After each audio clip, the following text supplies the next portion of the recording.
i-recap natin ang American comedy horror film na pinamagatang Renfield.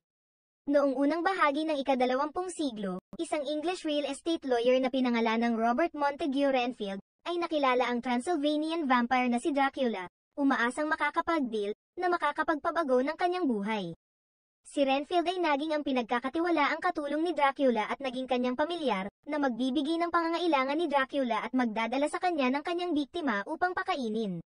Bilang isang pamilyar, nakamit ni Renfield ang immortalidad at pisikal na kakayahan mula sa pagkain ng mga insekto. Gayunpaman, isang araw, si Renfield ay nagising sa tawag ni Dracula, na sinabi na ang mga hunter ay nagbalik na. Nagmadali si Renfield ngunit natagpuan niyang nakulong si Dracula sa isang protection circle na nilikha ng isang pari. Sa pagtatangkang pigilan si Renfield sa pagtulong kay Dracula, ipinangako sa kanya ang kanyang kalayaan. Gayunpaman, kinukumbinsi siya ni Dracula na siya lamang ang totoong nagmamalasakit sa kanya, at si Dracula lang ang kanyang kaibigan. Naniwala si Renfield sa mga sinabi ni Dracula at sinira ang protection circle at nakawala si Dracula. Nag-transform si Dracula bilang usok at pumasok sa bibig ng pari dahilan para siya ay sumabog. Binaril ng hunter ang kurtina upang pumasok ang sikat ng araw at nasunog si Dracula. Iniligtas ni Renfield si Dracula, at tuluyang napatay ang apoy. Dahil dito inatasan siya ni Dracula na magdala ng mas maraming biktima para tulungan siyang makarecover at maibalik ang kanyang kapangyarihan. Dinala niya si Dracula sa New Orleans. Lumipas ang 70 taon. Dumedalo si Renfield sa isang 12-step self-help group na pinamumunuan ni Mark. Sa pulong, ibinahagi ni Caitlin ang tungkol sa kanyang mapanirang relasyon sa kasintahang si Mitch. Si Renfield ay dumedalo doon hindi para humingi ng tulong, kundi para makinig sa mga kwento at kumuha ng mga potensyal na biktima para kay Dracula. Sa halip na pumili ng mga inosenteng tao, gustong tumulong ni Renfield sa mga tulad ni Caitlin na ipakain kay Dracula ang mga nang-aabuso sa kanila. Sa paraang ito, mawawala ang mga masasamang tao sa mundo at makasurvive si Dracula. Pagkatapos, kumain siya ng insekto at hinanap si Mitch. Sa isang warehouse, napagkamalan siyang hitman na inupahan ng kilalang Lobo family. Ibinalik sa kanya ang mga ninakaw na droga, sinabi niya na hindi ito ang pakay niya kundi para kay Caitlin. Inatake niya ang 3 lalaki, gayunpaman, dumating ang totoong hitman na si Apache Joe at hiniwa ang kanyang tiyan.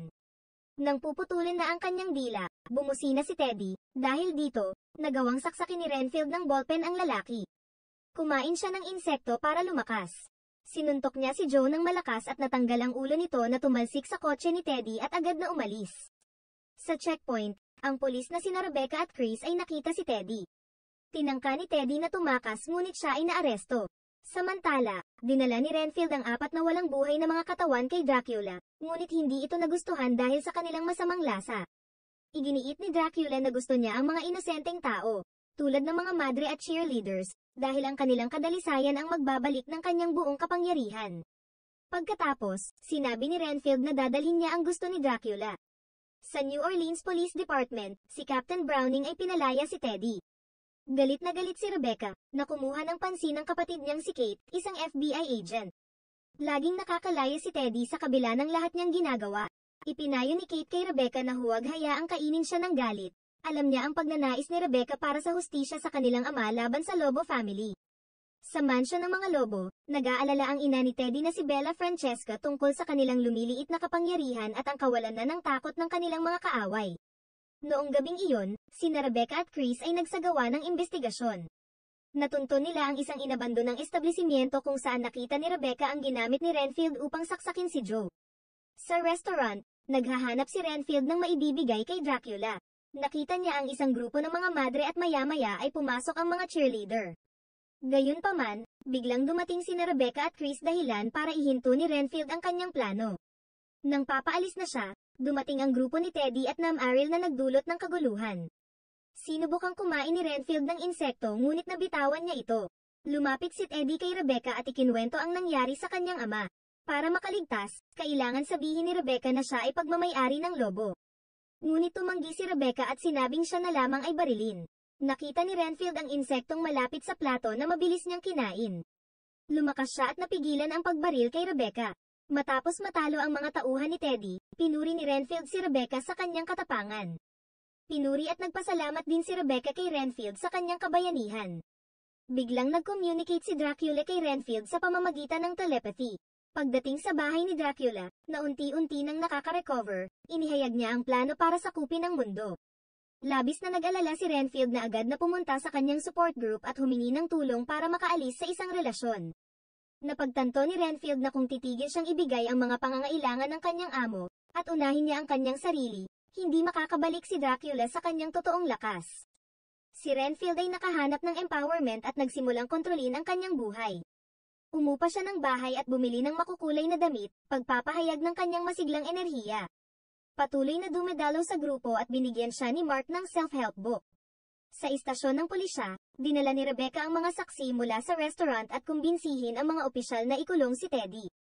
Dumating din si Renfield para maging saksi. Samantala, nalaman at na-trace ni Bella Francesca na si Renfield ang responsable sa pagkamatay ng mga lalaki. Sinabi niya sa kanyang anak na patayin si Renfield. Kinalaunan, lumapit si Rebecca sa kanyang kapatid upang matukoy ang DNA na natuklasan sa bodega. Kinilala ng FBI na ang tatlong lalaki ay ang mga kumuha ng mga droga sa Lobo family.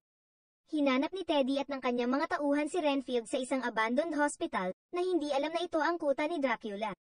Matapos matuklasan ang mga bangkay, iniutos ni Teddy na tawagan ang kanyang ina, ngunit ang mga lalaki ay pinatay ni Dracula. Habang sinusubukan ni Teddy na tawagan ang kanyang ina, sinakal siya ni Dracula at nalaman ni hinahanap nila si Renfield. Sinabi ni Teddy na sila ang gumagawa ng masasama at ipinagtatanggol ni Renfield ang mga inosente. Pagkatapos malaman ito ni Dracula, inihagis si Teddy at naging paniki upang hanapin si Renfield. Iniisip na nagtaksil ito sa kanya. Pagpasok ni Renfield sa kanyang bahay, hinarap siya ni Dracula tungkol sa pagpatay sa mga kriminal upang iligtas ang mga inosenteng tao. Sinabi ni Dracula na sumumpa si Renfield sa kanya at hindi sa mga inosenteng tao. Sinabi pa na si Renfield ang totoong halimaw dahil sa pag-iwan niya sa kanyang asawa at anak, ilang siglo na ang nakararaan. Gamit ang self-help book, sinabi ni Renfield na hindi na niya kukonsintihin ang pagmamanipula sa kanya ni Dracula. Kinuha ni Dracula ang libro at natuklasan na nagmula ito sa Live Spring Church na nagudyok kay Dracula para puntahan ang simbahan. Si Renfield ay agad na pumunta sa simbahan at biglang dumating si Dracula. Pinagsabihan si Renfield sa pagpili sa sangkatauhan kaysa sa kanya. Alam niya ang gagawin ni Dracula, sinubukan niyang pigilan pero sinuntok siya at nagsimulang patayin ang mga inosente. Ininam ang kanilang dugo at tuluyang nakabalik sa totoo niyang lakas. Sinabi sa kanya ni Dracula ang pagpapatuloy ng kanyang plano para sa mundo. Umalis ang vampira at sinisi ni Renfield ang sarili. Nadatnan siya ni Rebecca kasama ang mga walang buhay na inosente. Nagulat si Rebecca sa pagdating ng ilang sasakyan. Nagtaksil din si Chris, lumalabas na hawak sila ng Lobo family. Lumabas si Bella Francesca sa kotse at hinihiling na ibigay si Renfield. Gayunpaman, binaril ni Rebecca ang poste ng kuryente at mabilis na tumakas. Samantala, nagkamalay si Teddy kung saan nakipagkampi siya kay Dracula upang ibagsak si Renfield. At nagmungkahi na makilala ni Dracula ang kanyang ina. Kinaumagahan, nagising si Rebecca sa bahay ni Renfield. Nagpaliwanag si Renfield na hindi siya ang kalaban, habang ipinahayag ni Rebecca ang kanyang pagkadismaya sa sistema at nagsisilbi sa isang corrupt na lungsod na nagpapahintulot na hindi maparusahan ang mga may kasalanan sa pagkamatay ng kanyang ama. Sinabi ni Renfield na nagtatrabaho siya kay Dracula. Biglang tumawag si Kate kay Rebecca at sinabi na, nasuri at natukoy na ang salarin sa pagkawala ng mga individual, na nauugnay sa iba pang mga krimen sa buong mundo. Sinabi ni Rebecca na kasama niya ang suspect at niyaya niya ang kanyang kapatid na magkita sila sa isang kafe. Nang papaalis na sila, nakita nila ang mga paparating na mga pulis. Naghanap si Renfield ng insekto at nakita ang bata na nag-aalaga ng mga insekto. Mabilis na kinain at nakakuha ng lakas, agad na tinalo ang mga kalaban. Nakabalik si Teddy sa mansion dala ang kabaong ni Dracula. Bumangon si Dracula at nakilala niya ang ina ni Teddy. Sa kafe, sinabi ni Renfield kay Rebecca na mahal niya ang kanyang pamilya, subalit lumayo sila dahil sa nagawa niyang pagkakamali. Idinagdag din niya na hindi niya magagawang sisihin si Dracula sa lahat ng nangyari dahil siya ay kasama din doon. Maya-maya, nakatanggap ng tawag si Rebecca kay Bella. Sinabi sa kanya na nasa kanila si Kate, at kung gusto niyang makitang buhay ang kapatid ay pumunta siya doon kasama si Renfield. Nang makarating sila doon, dinala ni Bella si Rebecca kay Dracula. At nagsimulang makipaglaban si Renfield kay Teddy. Binigyan ni Dracula ng kapangyarihan si Teddy tulad ng kay Renfield. Nakakalamang si Renfield sa laban noong una, subalit nagsimula na siyang manghina, at lamang na si Teddy sa laban. Samantala, ipinakita ni Dracula si Kate kay Rebecca na walang malay, sinabi sa kanya na maglingkod siya kay Dracula at bibigyan siya ng kapangyarihan na maaari niyang gamitin para maipaghiganti ang ama niya at muling buhayin ang kanyang kapatid. Balik kay Renfield, nagawa niyang makakain ng mga insekto at bumalik ang kanyang lakas, tinalo si Teddy at pumunta siya kay Rebecca. Gayunpaman, nagpapanggap si Rebecca ng pagsang-ayon kay Dracula para makalapit sa remote at buksan ang bintana. Nang magliwanag na ang silid dahil sa sikat ng araw, galit na nag-transform si Dracula sa nasusunog na mga paniki. Nagawa ni Dracula na makapasok sa madilim na lugar at patayin si Renfield. Tinangay ni Dracula si Rebecca.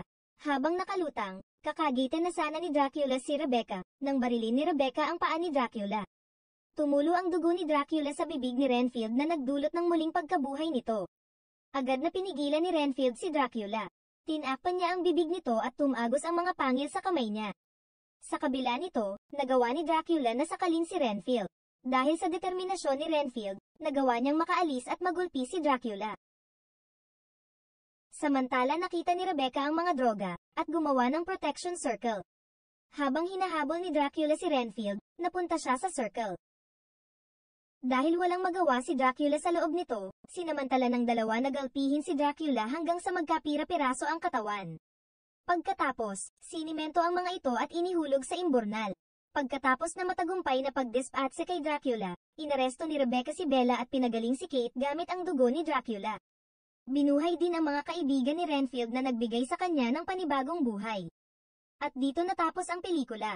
Huwag po ninyong kalimutang mag-like at subscribe. Napakalaking bagay po ito para makapagpatuloy ang maliit nating channel. Salamat!